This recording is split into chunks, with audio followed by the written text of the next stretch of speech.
সমাজের এক শ্রেণীর মানুষ এই সমাজের মধ্যে শান্তি এবং সম্প্রীতির মেলবন্ধন নষ্ট করার জন্য চেষ্টা করে চলেছে। এই ধরনের একটি সামাজিক রোগ এই সমাজের জন্য খুবই ক্ষতিকারক বলে মনে করে সমাজের শুভবুদ্ধি সম্পন্ন জনগণ। উদয়পুর টাউন জামে মসজিদে হামলা করা হয়েছে। এই ধরনের একটি ভিডিও সামাজিক মাধ্যম তথা ফেসবুক ও হোয়াটসঅ্যাপ গ্রুপে ছড়িয়ে পড়েছে, যা এই সমাজের মধ্যে উত্তেজনা সৃষ্টি করার জন্য চেষ্টা করছে দুষ্ট চক্রীরা।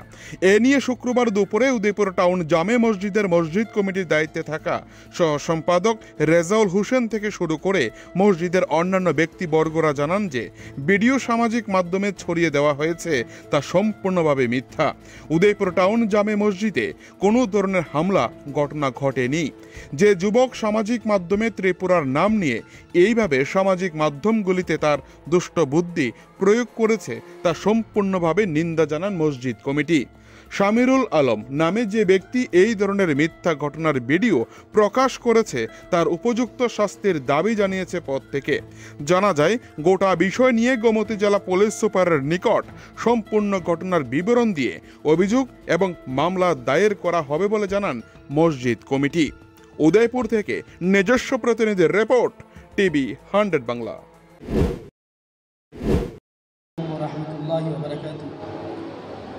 আমি উদয়পুর টাউন জামে মসজিদের পক্ষ থেকে সমস্ত সারা ত্রিপুরাবাসীদেরকে আমি এই জিনিসটা জানাই দিতে চাই যে আমাদের মসজিদের মধ্যে এমন কোনো ঘটনা হয় নাই। আর তাছাড়া আমাদের ত্রিপুরা রাজ্যের একটা ঐতিহ্য রয়েছে, আমরা মিলে মিশে একটা সুন্দর সমাজের মধ্যে বসবাস করছি। এক শ্রেণীর লোক যারা আমাদের এই সমাজের মধ্যে বিভ্রান্ত করার জন্য, শান্তি শৃঙ্খলা নষ্ট করার জন্য, সাম্প্রদায়িক দাঙ্গা করার জন্য যারা এই অপচেষ্টা করছে, আমি আপনাদের সোশ্যাল মিডিয়ার মাধ্যম থেকে আমি সকলের কাছে এই জিনিসটা জানাইতে চাই। আমরা তাদের প্রতি ধিক্কার জানাই এবং বর্তমান সরকারের প্রতি আমরা এই জিনিসটা দরখাস্ত জানাচ্ছি যে তাদেরকে কঠোর থেকে কঠোর যেন শাস্তি দেওয়া হয়, আইনের আওতায় এনে। এই বলে আমি আমার আলোচনা শেষ করব। গতকালকে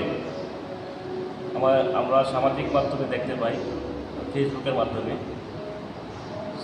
শামিউল আলম নামে এক ব্যক্তি উদয়পুর টাউন জামে মসজিদ, মানে ত্রিপুরার আমাদের যে উদয়পুর টাউন জামে মসজিদ আছে, এটাকে নিয়ে একটা খুব বাজে ফেসবুকে উনি ছেড়েছেন। এটাকে জানি না ওনার বাড়ি কোথায়, তবে আপনাদের মাধ্যমে আমি বলতে চাই, আমরা উদয়পুর টাউন জামে মসজিদের আমরা এখানে যারা আছি কমিটির আছি এবং আমাদের ইমাম সাহেব আছে 2 জন এবং আমাদের কমিটির সেক্রেটারি, ভাইস প্রেসিডেন্ট, ক্যাশিয়ার সহ আমরা মেম্বাররা আছি, আমিও জয়েন্ট সেক্রেটারি। আমাদের মসজিদে এমন কোনো ঘটনা হয়নি। আমাদের বিশ্বাস আগামী দিনও কোনো এমন হবে না। যারা এই ফেক নিউজ করেছে, আমরা চাই আপনাদের মাধ্যমে ওদেরকে উপযুক্ত শাস্তি দেওয়ার জন্য আমরা যাতে প্রশাসনের নিকট আমরা দ্বারস্থ হব। আমরা যাব একটি প্রতিনিধি দল টাউন মসজিদের থেকে। এই আপনাদের মাধ্যমে আমরা এটাই বলতে চাই, আমরা ত্রিপুরাবাসী এবং আমাদের উদয়পুর টাউন জামে মসজিদ যে জায়গায় আছে, আমরা এখানে খুব শান্তিভাবে আছি। আমরা হিন্দু, মুসলিম, পাহাড়ি, বাঙালি সকলে মিলে আমাদের যে একটা ঐতিহ্য রয়েছে সেটাকে নষ্ট করার জন্য একদল এক শ্রেণীর লোক এটা একটা অপপ্রচার করেছে। ধিক্কার জানাই উদয়পুর টাউন জামে মসজিদ কমিটির পক্ষ থেকে।